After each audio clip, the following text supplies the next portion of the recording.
Saya tuh ya benar-benar kecewa dengan keputusan Mahkamah Agung tentang penolakan PK1 mengenai 7 tersangka termasuk Sudirman. Dengan alasan masih ada kurang 19 berapa katanya. Kalau saya pribadi ya, khususnya untuk Rudiana dan kawan-kawan, terkutuklah kalian semua. Lagi pula andil dari pemerintah ini 2 periode Jokowi nggak kelar-kelar tuh kasus sampai sekarang.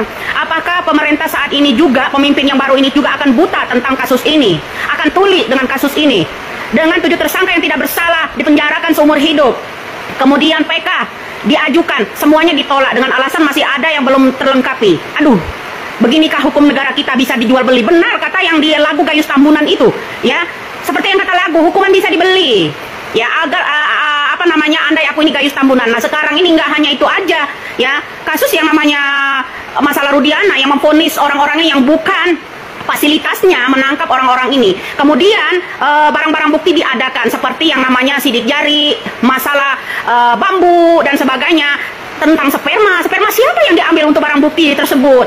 Ya, ada enggak tes DNA masalah sperma itu dikeluarkan? Nggak ada pula, ya. Untuk penegak hukum di Indonesia, hanya saja saya berkata hari ini terlaknat semua kalian, ya, mengenai zolimnya kalian kepada orang-orang yang tidak bersalah, ya, kepada orang-orang yang menggenggam hukum ya saat ini, ya, untuk penolakan PK1 mengenai 7 tersangka yang tidak bersalah dijadikan apa namanya, seumur hidup penjara.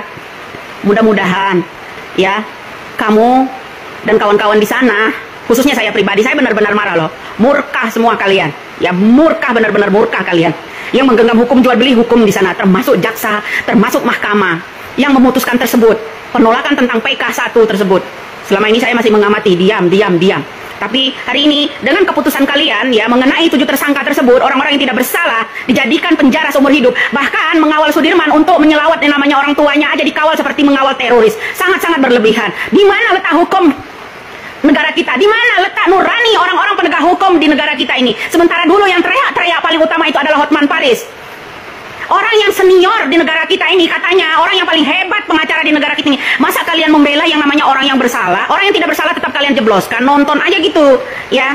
Nah, untuk oknum-oknum, ya, saya hanya mengutuk kalian aja. Terkutuklah 7 keturunan kalian itu, ya. Sampai di sana, mudah-mudahan kalian semuanya digulung air, digulung angin. Itu benar-benar nurani saya, benar-benar marah tentang kasus ini, ya. Tidak ada kelar-kelarnya.